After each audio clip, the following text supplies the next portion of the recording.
Welcome back, I'm Tedward, and thanks to Boston Motorsports in Brighton, Massachusetts, we're driving this 2018 Porsche Panamera Sport Turismo Turbo. It's a mouthful, but this may just be the dad wagon you've always lusted for. But I can understand why I haven't seen a whole lot of these around, because its original MSRP at $180,000 might have sent some folks running for the more, let's say, muscular E63S wagon. The Panamera was a very successful car, but in my opinion, I always thought it looked a bit frumpy. And when the Sport Turismo, which to the non-Porsche files is the wagon, that's what this is, a shooting brake, came out, that's when I thought, wow, they really hit their stride. This looks the part. But unlike the Mercedes, it's a lot more composed. This seems to really know how to put down 550 horsepower, 567 pound-feet of torque from its twin turbocharged 4-liter V8 without making any waves. It's pretty impressive how it works. And that's why I can see at a new price point, you want the waves. You gotta have the waves. Except now, on the used market, at closer to $100,000, this starts to make a lot of sense. So first, let's take a look in the hatch, because this is very cool. We have a glorious amount of space back here with fold down rear seats, which also are quite impressive, because if you look at the front seats, we've got these glorious Porsche buckets. We always like a Porsche seat sitting nice and low in the cabin, but in the rear, yes, there are room for 2, not 3. So this is definitely aimed for more of an older crowd, but these are quite comfortable to sit in, and you've got loads of room because you can fold them flat. How convenient. Let's take a seat back here. Wow, honestly, I'm getting a little bit of Aston Martin Rapide vibes in the back of this thing because I'm sitting really low. The only difference is that I don't have this obnoxious tunnel sitting up here separating me from the other passengers. Certainly no claustrophobia in here as well, because we've got the dual pano sunroofs, which you can open and close the screens if you're not into all that sunlight. But why wouldn't you have it? It's a great place to be. And for $180,000, yeah, you've got heated and cooled seats in the rear as well. So this is the ultimate road trip vehicle for a family of 4 who just needs to get there fast. Now the doors aren't on detents. You can actually kind of put them anywhere you want. So that's kind of nice as well, because you're not worried about opening it and letting it flex into the car next to you. You can open it as little or as much as you want.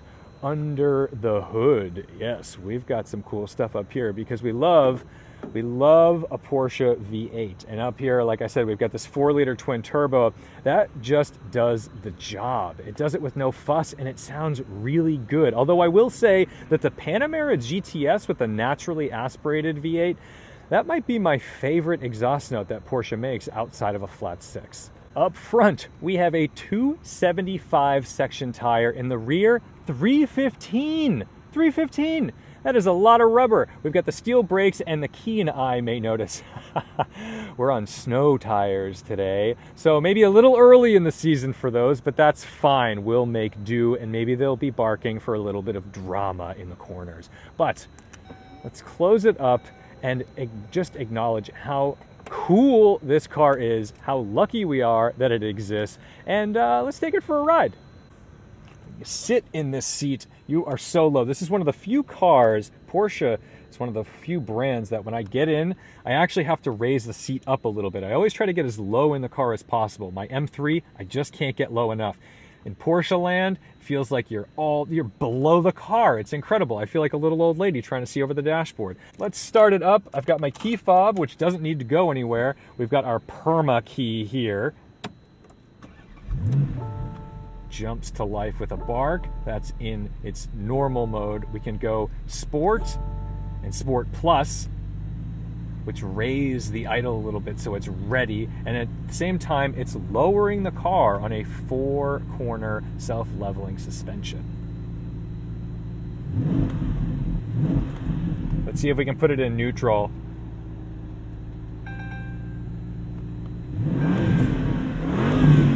Now that's a sound I can get behind.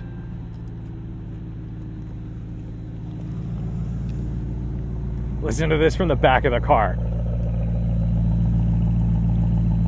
Is that what you expect from a station wagon? I don't know. It's pretty good. Oh, and it does have a little spoiler that pops up at speed. Ooh, is that soft close? Soft closed doors to the rescue. Got to spend big money for that. The dash is very straightforward. We've got a big analog tack in the center with our speedometer to the left, but also our digital readout here and, you know, all of the things. But the big problem with these generation of Porsches was piano black and the haptic touch. Now, haptic touch is not so bad because I get feedback when I touch the thing, so I know that I've touched it. The only problem is that I like real buttons. Fortunately, they gave us real buttons for the volume and some other little things, but you know, that volume button actually a little cumbersome to get to because you've got to, you know, get around the shifter. Of course, you still have steering wheel mounted controls to deal with, not a problem. Let's go out and drive because who cares about all this stuff when the car's already depreciated and you can enjoy it as a sports car? Yes. Let's set you to Sport Plus. We're an automatic. We're going to let this 8-speed PDK, yes, 8-speed PDK, do its thing. We're just going to stand on it and see what happens.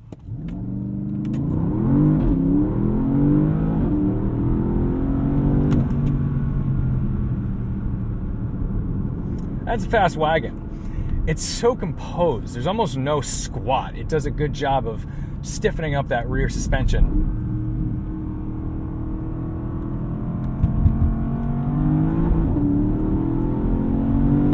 That's just nuts. It's really nuts because the thing is, it's not scary. It's really easy. This is an easy car to drive fast. You could take this out to a racetrack and really walk away from some people in this car. Let's get it out to a highway, see how she handles the normal commute duties. Of course, we can go a lot faster than a CR-V, but there's always a CR-V to block your way. They are the new Prius. On the highway, let's pop it back to normal mode because there's really no reason to be in Sport Plus and burning all that fuel. It's gonna go into 8th gear after a while, but 70 miles an hour, 8th gear, it's like 1300 RPM. This thing is an absolute fuel sipper. And for a V8 twin turbo, it'll get like 22, 23 miles per gallon. Coupled that with an almost 24 gallon fuel tank, this has some serious range. That's pretty good.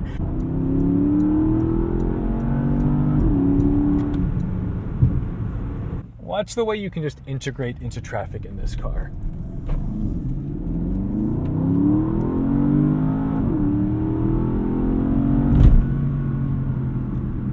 And by the way, it has more than that because there is a special button that gives you 20 seconds of party mode or overboost. So if we hit this button, 20 seconds, sport response. Ready?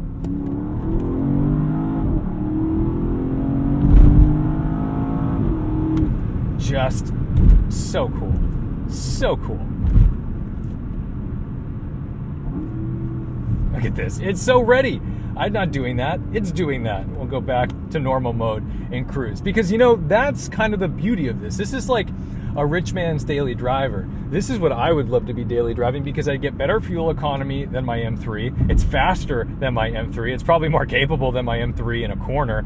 And I've got room for all my stuff. The only problem for me, I don't have the kind of scratch to be daily driving a $114,000 Porsche, because if I were to spend $114,000 on a Porsche, it's got to be like a 911. It's got to be something really outrageous, because for me to have a $100,000 car, that's going to be something very, very special. Let's go for the sport response. Wide open.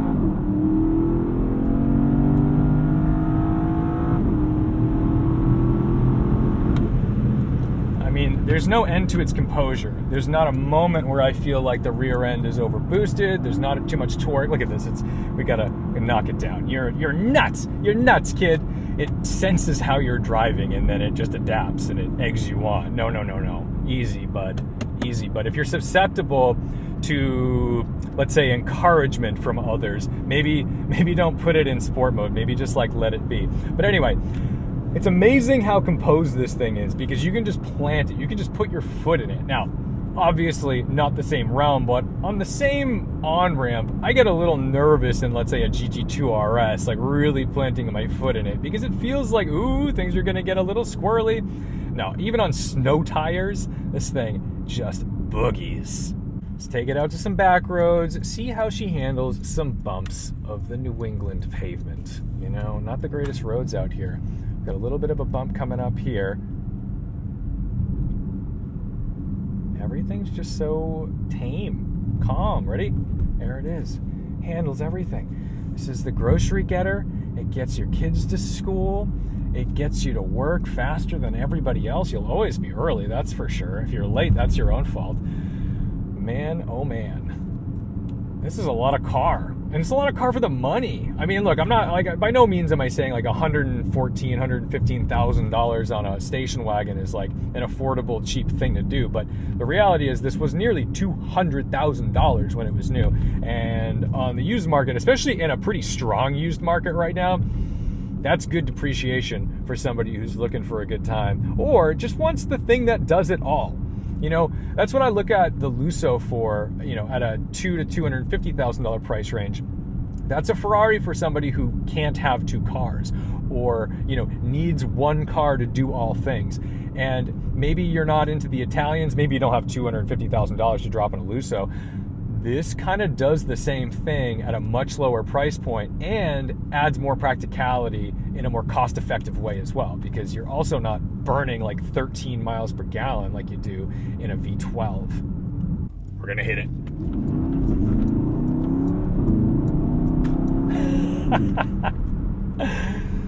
So sure, I think the E63 is probably a little less tame. It wants to be released from the cage, but in Sport Plus mode, this thing isn't exactly tame either. It stays composed, but it's got a lot of grunt. And the character of this engine, of course, easy to mark by the power and torque figures. You know, you always know you're in for a good time when the torque is higher than the power. That's a, you know, a nice, fun treat with a couple of snails attached to the intake and exhaust. You know, what's incredible about the Panamera to begin with is that it never feels like a giant car. They do a good job of making it feel small around you, even though it is a fairly large car. And with this one, I've got so much real estate behind me, I don't even notice it's there. I mean, I grew up with station wagons. My dad had an 89 Volvo 740 wagon. Okay, that's what I grew up with. So when I think station wagons, I think, all right, everybody pile in the wagon and get in this slow 4-cylinder droning, I love the Volvo, but that's what it was, and off to wherever we're going for the day. But, you know, such is no longer the case, because this is a genuinely athletic Porsche. It's an athletic Porsche, not just an athletic car. And yeah, I'm a little blown away by the limits that it has. But also, let's talk about this transmission. We throw it in manual mode, and I mean, everything's instant. It's like you watch the needle, you almost don't know it's shifting. It's so fast. And we certainly want to keep the sport exhaust on, so we'll go back into sport mode.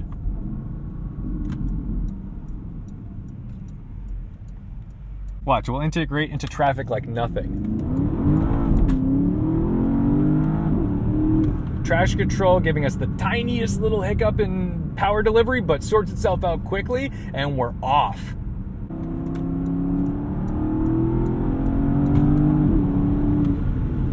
You can just catch traffic in an absolute hurry. And it's incredibly stable because I can even start diving into the brakes like mid-corner without a thought, like genuinely without a thought. Let's go normal mode and we'll go down my favorite bumpy road. Now there's no potholes in this road, but it's not nice. It's undulating, there's a lot of bumps. It's a great way to tell if something's tuned too sporty, too stiff. Now we've got two things going for us right now. We've got the self-leveling suspension, which is softened up a little bit in normal mode and is working with us. We've also got some sidewall from this winter tire.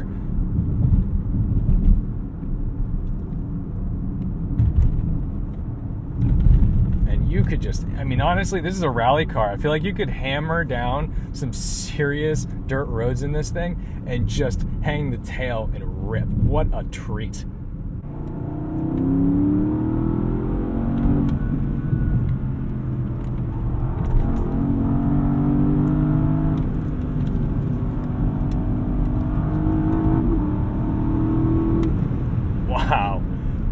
You see how it handles the bumps too? I mean, that's not a great evenly paved on-ramp. The way this thing just puts all four wheels back on the ground and puts the power down simultaneously, absolutely incredible. Coupled with Porsche steering, it feels fantastic.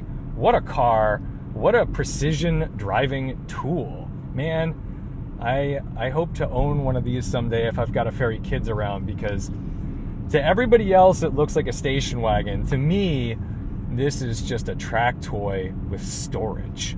And now I'm going to do what it also does pretty well, sit in traffic and bring it back to Boston Motorsports in Brighton, Massachusetts. Thank you guys so much for watching, liking, commenting, and subscribing. Don't forget to respect the drive. And of course, a special thanks to the Patreon supporters who donate $1, $5, $10 a month to the channel, to the podcast, to try to keep this stuff alive.